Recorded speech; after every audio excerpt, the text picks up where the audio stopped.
नमस्कार साथियों, स्वागत है आपका स्टडी बूम में। आपके द्वारा जो कमेंट करके क्वेरीज पूछी जा रही थी, जो आपके डाउट थे, तो वो मैं महत्वपूर्ण जो प्रश्न है वो मैं लेने का आज प्रयास किया हूं इस वीडियो के माध्यम से, और आपके सारे डाउट आज क्लियर हो जाएंगे। तो वीडियो में अंत तक बने रहिएगा। सबसे पहला जो है ये देखिए, यहाँ पर ये जो पूछ रही हैं कि स्कंदगुप्त नाटक में 5 अंक हैं, लेकिन आयोग द्वारा जो दिया हुआ है वह आंसर में 3 अंक ही दिया हुआ है सही करके। तो देखिए, स्कंदगुप्त नाटक में 5 ही अंक हैं।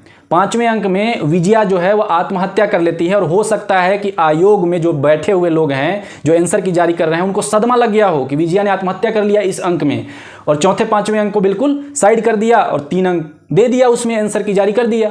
बहरहाल जो प्रश्न है इस पर आपको डाउट बिल्कुल रेज करना चाहिए, क्योंकि स्कंदगुप्त नाटक में 5 अंक हैं और 5 अंक को ही सही होना चाहिए। ठीक है, जब आपका फाइनल की आंसर की आएगा उस समय भी आप चेक करिएगा, कहीं ऐसा ना हो कि उस समय भी यही वाला आ जाए। तो अभी आपको मैं एक चीज सजेस्ट करूंगा कि जो भी आप रेज कर रहे हैं ना प्रश्नों को, तो उन प्रश्नों को आप एक बार स्क्रीनशॉट भी लेते जाइए। ठीक है, किन प्रश्नों को आप रेज कर रहे हैं, और अच्छे से मिलान करके आप उस प्रश्न को डाउट रेज वहां पर करिए। ठीक है, और उसको स्क्रीनशॉट इसलिए ले लीजिए कि भविष्य में हो सकता है कि फाइनल आंसर की जारी करने समय पता नहीं आपके डाउट को वहां पर नजरअंदाज कर दिया गया या फिर उसको लिया गया, सुधार किया गया। ठीक है, इसलिए मेरा एक बस सजेशन है। और ऐसा अगर माइनर अगर प्रश्न में इस प्रकार से अगर वो आयोग जारी करेगी अपना आंसर की, तो हम इसका मतलब क्या समझें?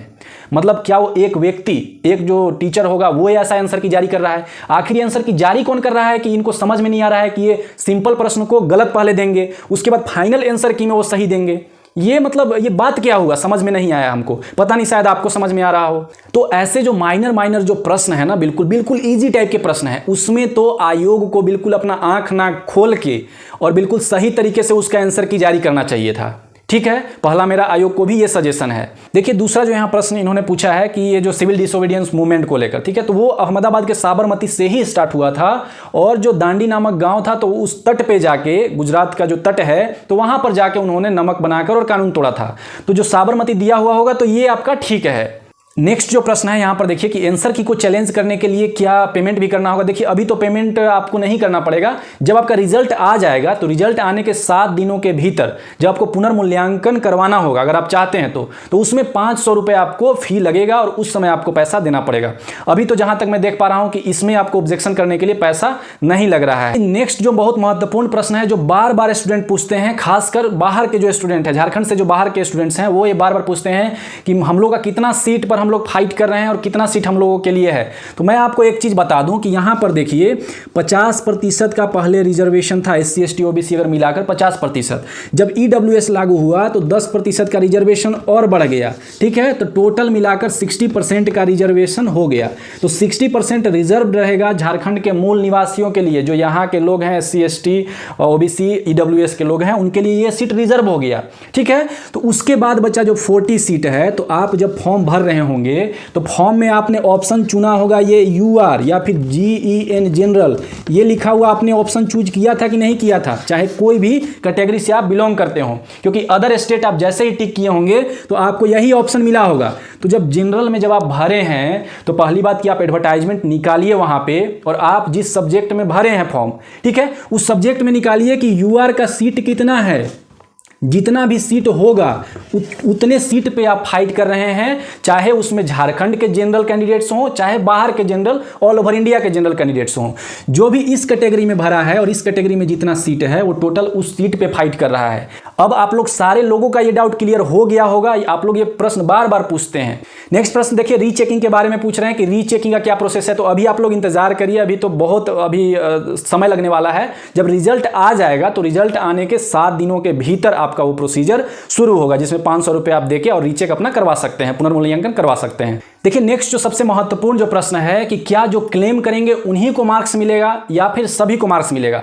देखिए, पहले एक चीज, इस चीज को समझ लीजिए, काफी लोगों को डाउट होगा। ये आपका 4 ऑप्शन दिया हुआ था। ठीक है, मान लीजिए अभी जो आंसर की जारी किया गया है तो उसमें आंसर की दे दिया गया है C में। ठीक है, आयोग द्वारा आंसर की दे दिया गया है C, लेकिन आप लोग ऑथेंटिक सोर्स से एकदम पता लगाए, हर चीज उसमें फोटो क्लिक करके, और ऑब्जेक्शन किए कि नहीं, इसका तो आंसर होना चाहिए B होना चाहिए। ठीक है, बाकी जितने लोग सी लगाए होंगे वो खुश हो रहे होंगे कि यहां पर मैंने सी लगाया, मेरा सही हो गया, मेरा सही हो गया। ठीक है, तो अब जब ऑथेंटिक सोर्स से आप इसको लगाएंगे, ऑब्जेक्शन करेंगे, तो जो फाइनल आंसर की जो जारी किया जाएगा ना, तो फाइनल आंसर की में आपके ऑब्जेक्शन को देखकर और आपका बी वाला जो है कि मान लीजिए 13वां जो प्रश्न था तो इसमें बी यानी आंसर बी सही होना चाहिए, ये वाला जारी किया जाएगा। ठीक है, तो इसमें जो जो कैंडिडेट्स होंगे उनका सही होगा, इस चीज को ध्यान में रखिएगा, उनका सही होगा। इसमें जो भी होंगे उनका सही नहीं होगा, उनको गलत माना जाएगा इसमें। लेकिन हाँ, कई बार ऐसा होता है कि ये प्रश्न जो हैं इसी को डाउटफुल ले लिया जाता है कि ये प्रश्न ही डाउटफुल है, ये प्रश्न ही सही नहीं। ऐसा में क्या होता है कि इसमें सभी को इसमें समान बेनिफिट मिलता है। अगर ये प्रश्न अगर रॉन्ग हो जाता है या इसमें किसी भी प्रकार के प्रश्न में ही कुछ समस्या हो जाता है तो उसमें सभी को ऐसे में मार्क्स मिलेगा। या आयोग द्वारा किया जाता है कि इस प्रश्न को स्किप कर दिया गया, हटा दिया गया, तो उसमें सभी को इक्वल मार्क्स मिलेगा। और उसके बाद आपका नॉर्मलाइजेशन भी होगा। अभी ये तो बस अभी क्वेश्चन को देखा जा रहा है कि इसका प्रश्न का क्या सही उत्तर होना चाहिए, ए बी सी डी में से क्या सही होना चाहिए। उसके बाद जब फाइनल जो आंसर किया आएगा तो उसमें पता चलेगा कि एक्यूरेट आयोग ने क्या माना है।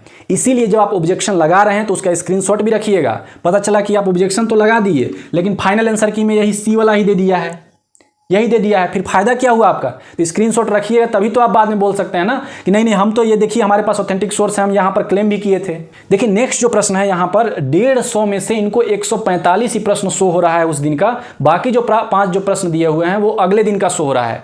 पता नहीं, ये तो बहुत गंभीर समस्या प्रतीत हो रहा है। अगर कुछ होगा तो आपको बिल्कुल आवाज़ उठाना चाहिए और आपको इसको लेकर क्लेम दर्ज करना चाहिए। अब कैसे और क्या है, अगर आप लोग भली भांति आप लोगों का ग्रुप होगा, आप लोग के स्टूडेंट्स जो भी हैं, तो आप लोग अपने अनुसार देख लीजिएगा कि कैसे क्या करना है। अब देखिए नेक्स्ट जो प्रश्न है ये कई बार इन्होंने पूछा है टीजीटी की वैकेंसी कब आएगी। तो देखिए टीजीटी की जो वैकेंसी है ना, अभी आपको पता होगा कि वो कोर्ट में पेंडिंग चल रहा है। 26,000 की जो वैकेंसी आई हुई थी तो वो अभी उसको सस्पेंड कर दिया गया है। ठीक है, तो उसको अभी रोक के रखा गया है। तो जब तक उसका पूरा मामला जो है, कोर्ट का मामला, जब तक वो बिल्कुल क्रिस्टल क्लियर नहीं हो जाता है, बिल्कुल साफ तरीके से वो नहीं बाहर आ जाता है, तब तक कोई चांस रखिए ही नहीं। और जब तक ये पुराना वाला होगा नहीं एग्जाम, तो नया वाला का तो बिल्कुल चांस मत रखिए। ठीक है, तो अभी इसमें काफ़ी समय है और अभी चुनाव बिल्कुल अगले साल एकदम नज़दीक है। और चुनाव जानते ही हैं कि जब होता है तो उसके 4-5 महीने पहले से ही बिल्कुल एकदम बहुत ज़्यादा भीड़ भाड़ स्टार्ट हो जाता है। तो ये जितना जल्दी जो सारे एग्जाम है ना, इसीलिए ये इतना स्पीड में करवाने के चक्कर में पड़े हुए हैं। और हो जाए तो बिल्कुल ठीक है, अगर हो जाता है तो, समझ रहे हैं, नहीं होगा तो फिर काफ़ी आपको इंतजार भी करना पड़ेगा। नेक्स्ट जो देखिए यहाँ पर ये रिक्वेस्ट कर रहे हैं कि आंसर की जब आ गया है तो इसके बाद आप कट ऑफ का वीडियो बनाइए। देखिए अभी आप बिल्कुल पेशेंस बनाए रखिए, हड़बड़ाइए मत, क्योंकि अभी ये आंसर की जो जारी किया गया है तो इसमें बहुत सारे प्रश्न मिस्टेक्स हैं, गलत दिए हुए हैं, उसके उत्तर गलत दिए हुए हैं। ठीक है, किसी प्रश्न को हो सकता है आयोग द्वारा ही खुद से उनको वापस लेना पड़े और सभी को सेम मार्क्स देना पड़े। और फाइनल आंसर की अभी जारी कर लेने दीजिए, उसके बाद आप लोग बताइएगा कि आपका कितना एक्चुअल में सही हो रहा है। तो मैं फिर कोशिश करूंगा कि आपको एक वीडियो प्रोवाइड करूं कि एक्सपेक्टेड कट ऑफ कितना रहने वाला। आशा करते हैं फ्रेंड्स कि ये वीडियो बिल्कुल आपको पसंद आया होगा। धन्यवाद। कुछ भी अगर डाउट होता है तो कमेंट सेक्शन में जरूर पूछिएगा। मिलते हैं हम लोग अगले वीडियो में।